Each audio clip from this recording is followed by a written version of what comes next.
Kevin, you're just being a bully. Kevin raised an eyebrow when he heard this. He laughed mockingly and said, Well, you certainly should know bullying when you see it. That's all you've done since I met you.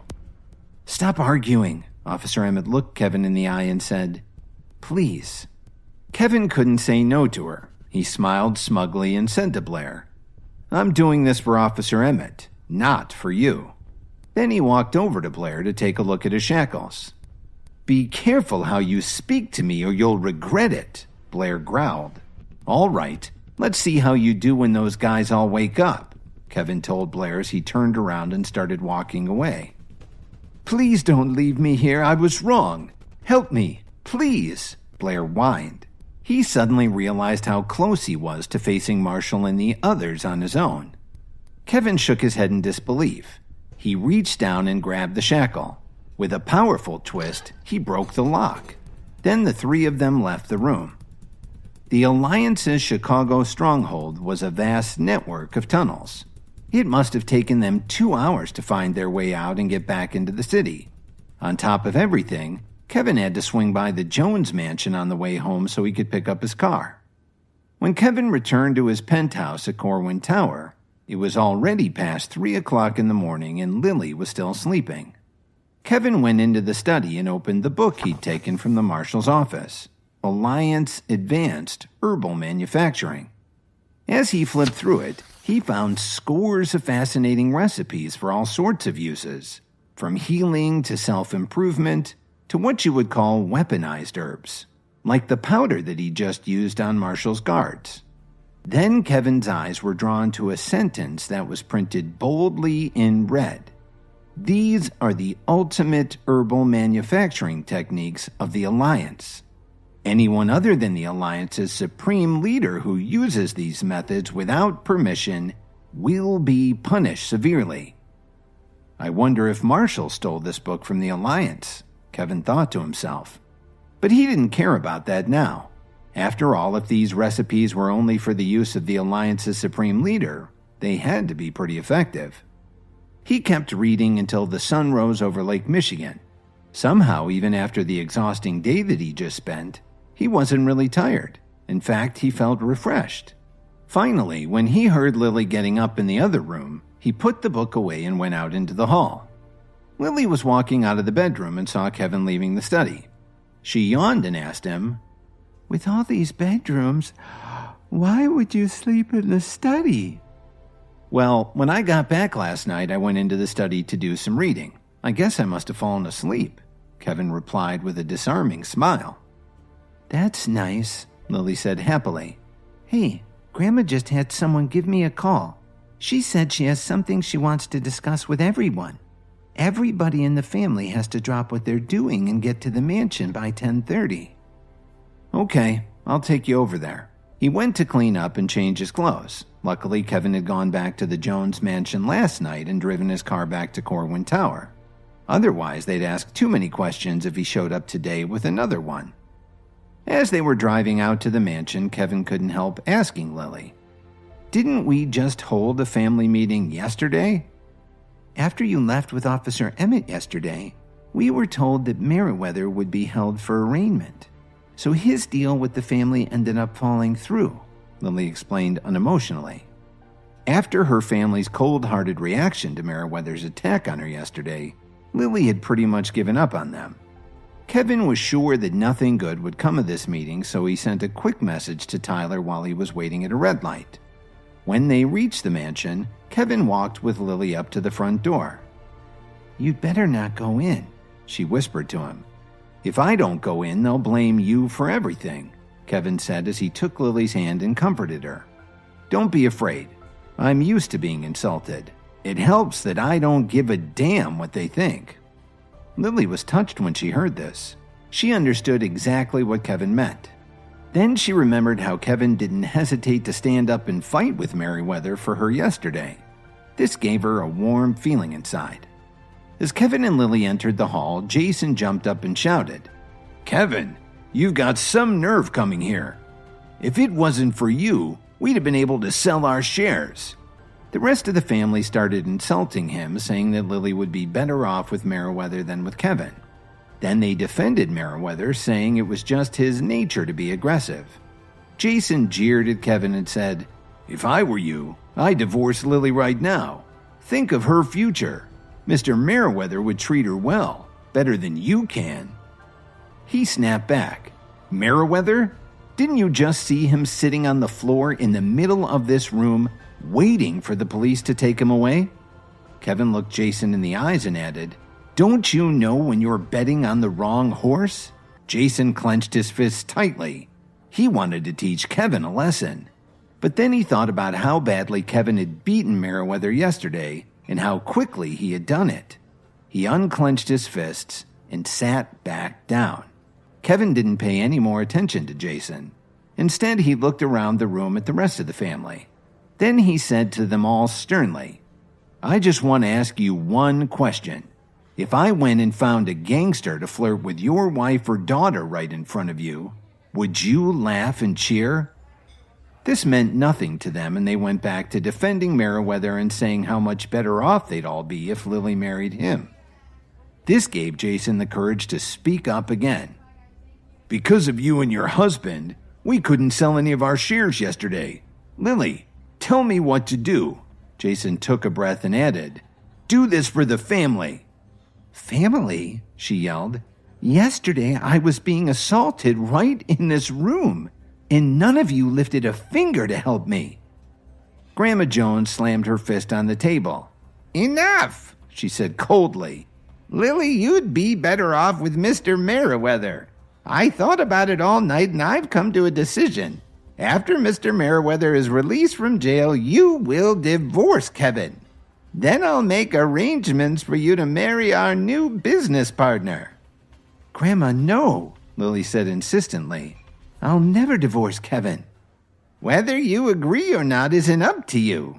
The two of you will divorce today," Grandma Jones declared. "This is for the future of the Jones family. It's not negotiable." As Grandma Jones finished speaking, the blood drained from Lily's face. But the rest of the family was smiling broadly. They figured that, as long as Lily married Merriweather, they'd be able to sell their shares and start their new company. As for whether Lily would be happy or not, they weren't concerned at all. While they were rejoicing, Kevin suddenly laughed out loud. "This really is a joke." "Why are you laughing?" Grandma Jones asked him angrily. "Why am I laughing? It's because you're not only short-sighted, but you're also fools. You've been deceived and you also want to sacrifice my wife for this great chance for a comeback." Kevin continued to mock them. "You're willing to sell one of your own just for money. You don't know anything about familial love. That's why I'm laughing." "What are you talking about?" Grandma Jones said as she stood up from her chair.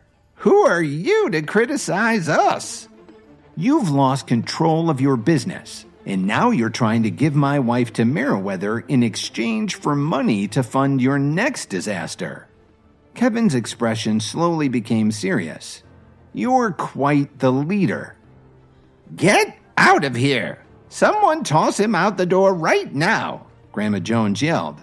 "I'd like to see you try," Kevin said calmly, without a hint of fear in his voice.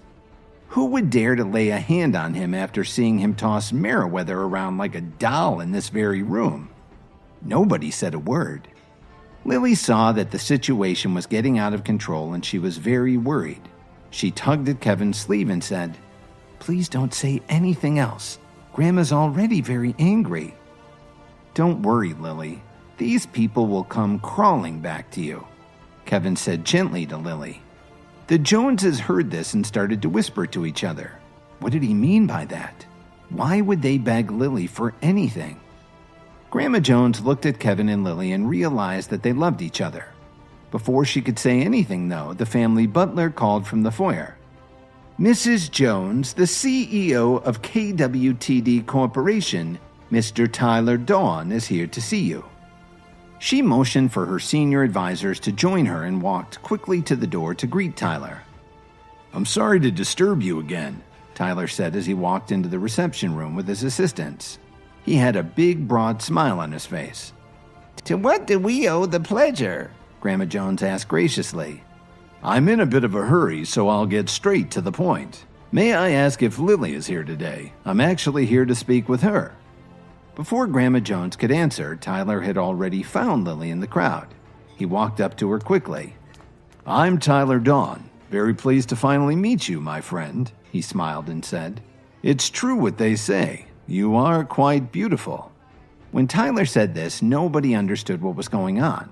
Why was he being so friendly to Lily? But they weren't ready for what he said next.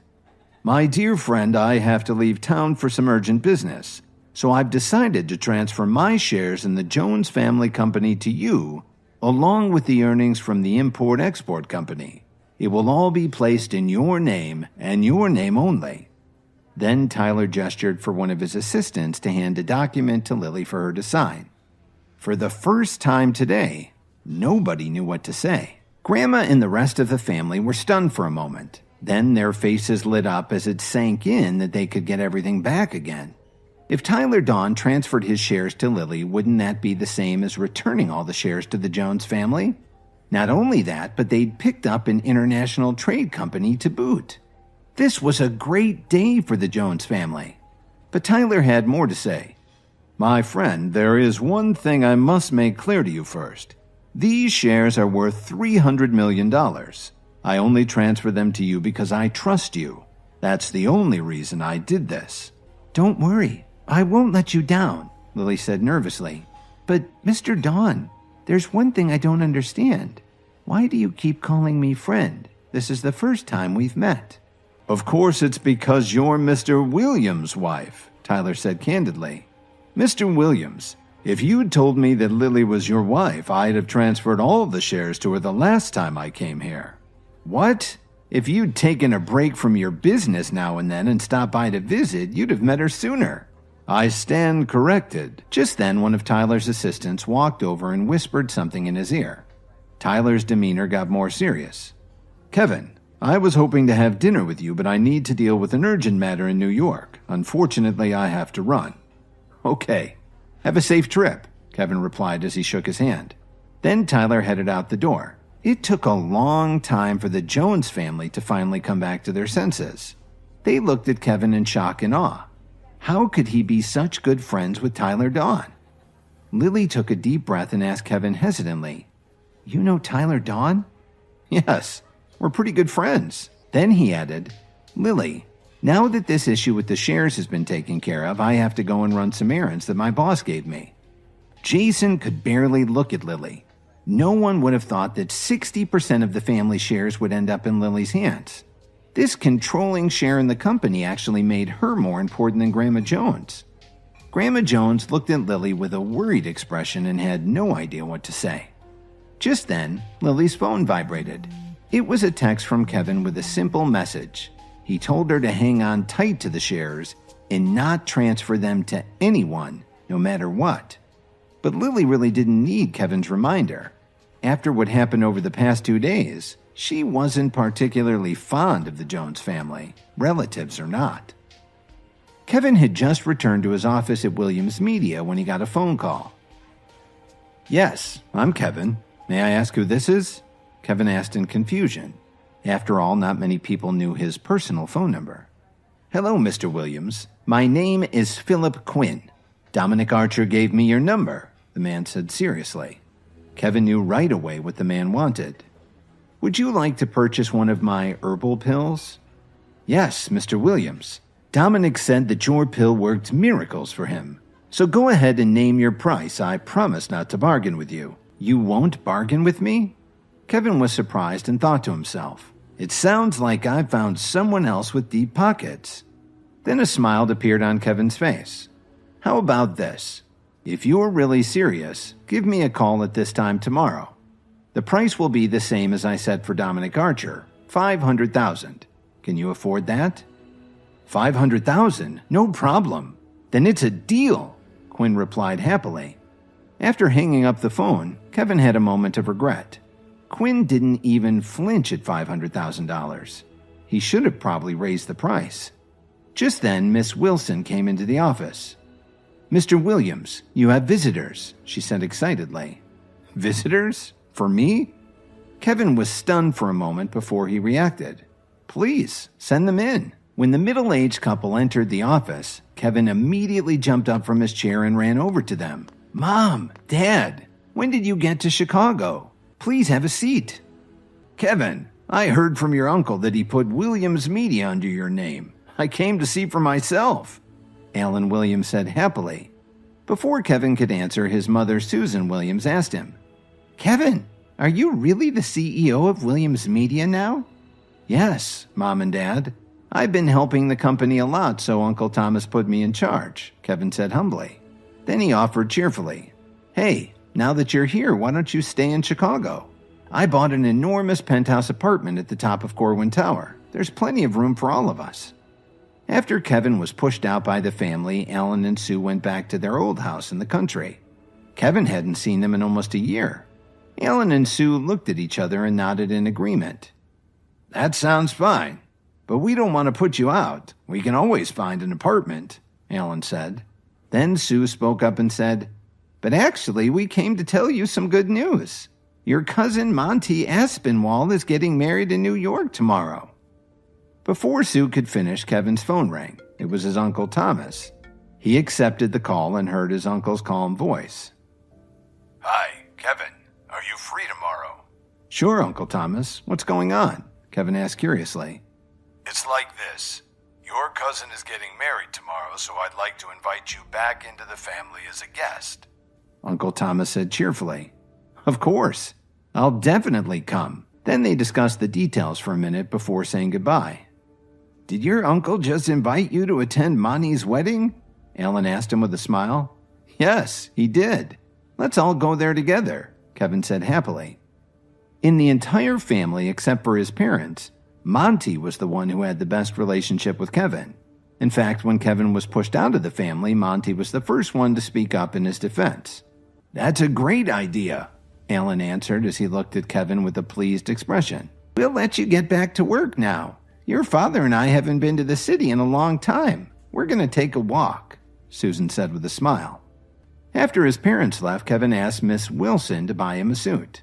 He didn't forget to ask her to choose a gift for the newlyweds. The next morning, Kevin and his parents headed to Midway Airport to take the company jet to New York. The flight only took a couple of hours, and Miss Wilson, with her usual efficiency, had arranged for them to be picked up in a company to go to the Williams family mansion. They arrived a little early, but there were already countless luxury cars parked in front. Monty, who had been standing at the entrance welcoming the guests, brightened up immediately when he saw Kevin. Kevin, you're finally here. I've been waiting for you. Monty grinned as he gave Kevin a big hug. I missed you too. Then Monty noticed Alan and Susan Williams, who had come along with Kevin. Uncle Alan, Aunt Susan, Monty called out happily. Monty, it's been such a long time. You're getting more and more handsome. Thank you for the compliment, Aunt Susan. Then he turned to his fiancée and took her by the hand. Hannah, let me introduce you to more of my family. This is Cousin Kevin, Uncle Alan, and Aunt Susan. Alan asked, Isn't it bad luck to see the bride before the wedding?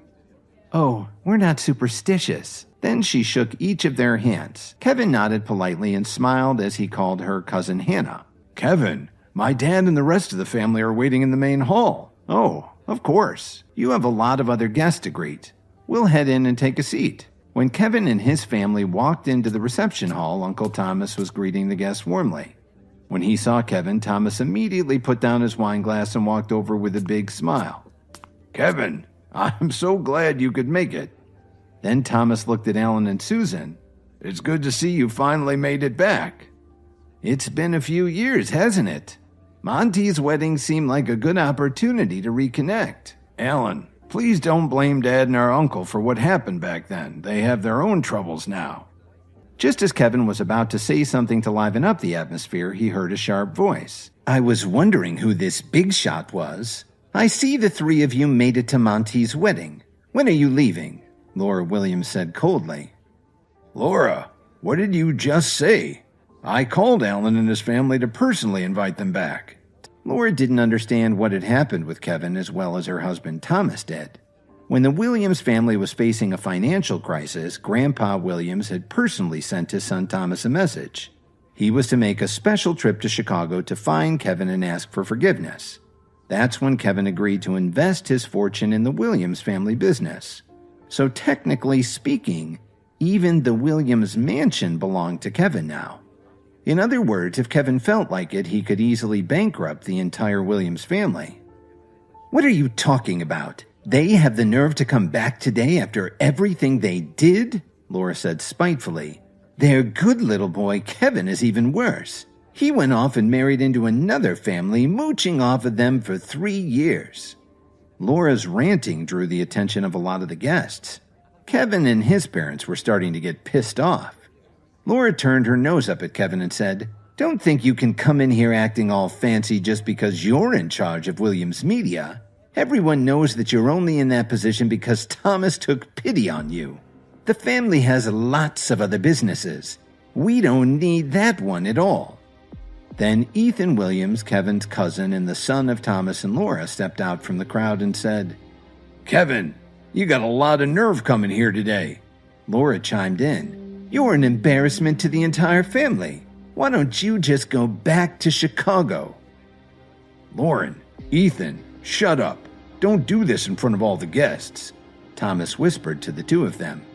Then he turned around and said, "Kevin, Alan, please don't pay any attention to them. They've already had too much to drink." But by now, Kevin was insulted. Alan was so angry that his chest was heaving up and down, and Susan was so repulsed that she was starting to look pale. "What's wrong with you, Thomas? How can you help these outcasts?" Laura complained. So far, the wedding wasn't off to a great start. Would Thomas be able to do anything at all to turn things around? When Kevin and his parents arrived at Monty's wedding in New York, everything went well until his Aunt Laura and his cousin Ethan started to insult them. Uncle Thomas tried to calm things down, but he wasn't having any luck. "You know, Dad, I think you're the one who drank too much. I can't believe you're actually siding with them," Ethan said with a sneer. "Uncle Al and Aunt Susan, what possessed you to come here?" Actually, ever since they were kids, Ethan had never liked Kevin all that much. Even though he was older, it seemed that Kevin was always better than him, no matter what they were doing. The family had decided to expel Kevin as punishment after his failure in a large investment. But later on, when Kevin's luck turned around and he became super wealthy, Uncle Thomas went and tracked him down to ask him to take over as CEO of Williams Media, as long as he saved the family from bankruptcy. Ethan was jealous because he'd been running the company up until they needed the bailout from Kevin. How could he ever get over a humiliation like that? "Ethan, let's not argue on Monty's wedding day. It won't go well for you," Kevin said coldly. Kevin didn't mind being insulted, but he absolutely couldn't stand seeing his parents treated like this. "What? Did I hear you right? Are you saying you don't want to argue with me?" Ethan laughed and said, "What are you going to do about it? You couldn't take me anyway." "Enough. What are you guys doing? We're all family," Thomas said angrily. "Why do you guys always have to fight?" "Who said we're related?" Laura sneered. "Just look at what they're wearing. They look like a bunch of who have come to crash the wedding." When Laura finished speaking, Alan's face suddenly turned pale. He moaned and collapsed on the floor. "Dad, what's wrong?" Kevin said as he knelt down and cradled his father. "Alan, you're scaring me," Susan said in a panic. Kevin immediately took out his phone and dialed 911. Then he looked up and glared at Ethan and Laura. He knew very well that his father had collapsed from holding in the anger that was boiling up inside him while he was listening to Laura and Ethan's insults. "Ethan, if something happens to my father, I'll hold you personally responsible," Kevin said bitterly. He could feel the adrenaline building up inside him. Ethan turned his head and looked away. Then Kevin suddenly looked at his Uncle Thomas and said, "It seems I made a bad choice lending money to the Williams family. I think I may just pull out my $8 billion and head back to Chicago." Everyone who heard this was stunned. They knew that Kevin had been shut out years ago, so where did he find $8 billion? Laura put her hands on her hips and snapped at Kevin. "You seem to be confused. Why do you think we'd lend you any money?" I think you've had a little too much to drink already. I'm not asking for a loan. I gave you the loan. I lent $8 billion to the family to bail them out of the mess they'd gotten into. Just ask Uncle Thomas. He wrote up the contract," Kevin said firmly. Thomas was appalled, and it showed on his face. He quickly walked over to Laura and pulled her away by the elbow. "What's going on?" Laura asked him. "What's he talking about?" Ethan was confused too. "Dad, what are you doing?" He was naturally protective of his mother. Monty heard all the noise and rushed over with Hannah. "Kevin, what happened to Uncle Alan?" Monty asked nervously. Kevin didn't answer him. He just stared at Thomas coldly and said, "I'll give you 1 day, Uncle Thomas. At this time tomorrow, I'm coming back for my money." Then he picked up his father from the floor and walked carefully towards the door. Suddenly, Ethan roared, "Stop! Who said you could leave?" "Ethan, what are you talking about?" Monty said unhappily. "Monty, this is none of your business. Stay out of it," Ethan said with a ferocious expression on his face. "If you weren't getting married today, I wouldn't have even wasted my time talking to you." It made Monty sad to hear this, but he took a step back. Monty was only tied to the Williams family through marriage, so he didn't have much say in things, especially compared to Ethan. An ambulance soon arrived at the mansion's entrance. Kevin helped them load his father in the van, and his mother rode along with them. Kevin would follow them as soon as he could. As the ambulance drove away with its siren blaring, Kevin turned around and went back inside. Ethan was the first to jump up. "Don't you get it? You've already ruined Monty's wedding. Why the hell did you come back?" "Who says I can't come back?" Kevin said coldly. "You're no longer a member of this family. You just aren't welcome here. Get the hell right now," Ethan said viciously. As far as Ethan was concerned, it was because of Kevin that he'd lost his place in Williams media. And he thought that Kevin had just embarrassed his mother Laura in front of the entire family, so he really had it in for Kevin. "Shut up," Thomas told him. Then he pointed to the other side of the room and said, "Now go wait over there and don't say another word." Then Thomas turned around and looked at Kevin. He smiled awkwardly and said, "Kevin, we're all family here. Let's work this out." "No. Ethan just said that I'm no longer a member of this family," Kevin said blankly. His face didn't show any expression at all. Nothing his uncle said could get him to change his mind. "But Kevin, how can you talk to Uncle Thomas like this?" Monty asked worriedly. "Monty Aspinwall," and Kevin emphasized that his cousin had a different last name. "Don't worry. Tomorrow you can come over to Williams Media for a job. Some people don't want to see us succeed. Well, I guess you can't please everyone." Then Kevin gave Ethan a nasty look. "Kevin, I don't know what to say," Monty replied, shaking his head. Thomas was at a loss for words too. After all, this whole mess had been caused by his wife and his son. "Uncle Thomas, remember what I said. I'll be back tomorrow for my money," Kevin warned his uncle. Then he turned around and looked at Monty. He took a deep breath and said, "I'm so sorry I messed up your wedding, Monty." He took a beautifully decorated gift envelope out of his pocket and handed it to his cousin. It was the one Miss Wilson had prepared for him with a very generous check inside. "You don't have to put up with this. Come to Chicago." Without giving Monty any time to react, Kevin patted him on the shoulder and left the mansion. He knew his father was still unconscious, so he had to rush to the hospital immediately. As Thomas watched Kevin walk away, he turned to his son and shook his head. "This is all because of you," Uncle Thomas said menacingly. Kevin got to the hospital within 20 minutes and saw that his father wasn't being treated yet. Instead, his gurney was just sitting in the corridor. His mother was pleading with the nurse, tears streaming down her cheeks. "Please help him.